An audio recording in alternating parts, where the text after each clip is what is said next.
ബീറ്റ്റൂട്ടിൻ്റെ ഇല ഉപ്പേരി ഉണ്ടാക്കി നോക്കാം.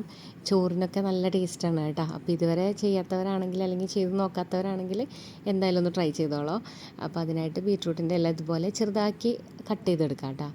പിന്നെ ചുവന്ന ചീര പോലെ തന്നെ, അപ്പോൾ അതിൻ്റെ തണ്ടിന് ചുവന്ന ചീരനേക്കാളും കനം കുറവാണ്, നല്ല സോഫ്റ്റാണ്.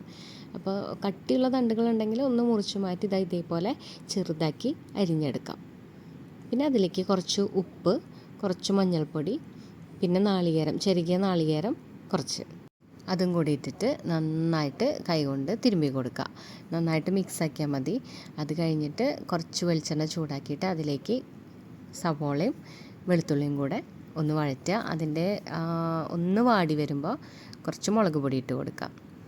എന്നിട്ട് നമ്മൾ മാറ്റി വെച്ചിട്ടുള്ള നമ്മുടെ ബീറ്റ്റൂട്ടിൻ്റെ ലീഫ് ഉണ്ടല്ലോ, അതിട്ട് കൊടുത്തിട്ട് നന്നായിട്ട് ഒന്ന് ഇളക്കി ഒരു 3-4 മിനിറ്റ് അടച്ച് വെച്ച് വേവിക്കുക കേട്ടോ.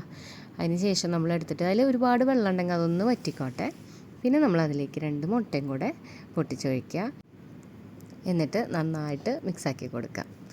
പിന്നെ അതിലേക്ക് കുറച്ചും കൂടെ ഉപ്പ് വേണമെങ്കിൽ ഇട്ട് കൊടുക്കുക കേട്ടോ. മുട്ടയിലേക്ക് വേണ്ട ഉപ്പും കൂടെ ഇട്ട് കൊടുക്കുക. എന്നിട്ട് എല്ലാം കൂടെ നന്നായിട്ട് യോജിപ്പിച്ച് 2-3 മിനിറ്റും കൂടി ഒന്ന് ഇളക്കി കൊടുക്കുമ്പോഴേക്കും നമ്മുടെ ഉപ്പേരി റെഡി ആയിട്ടുണ്ടാവും.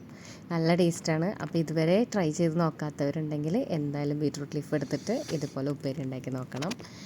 അപ്പോൾ ഇത്രയേ ഉള്ളൂ. ഇതുവരെ നമ്മുടെ ചാനൽ സബ്സ്ക്രൈബ് ചെയ്യാത്തവരുണ്ടെങ്കിൽ ചെയ്യാൻ മറക്കരുത് കേട്ടോ. വീഡിയോ ഇഷ്ടമാണെങ്കിൽ കമൻറ്റ് ചെയ്യാനും മറക്കരുത്.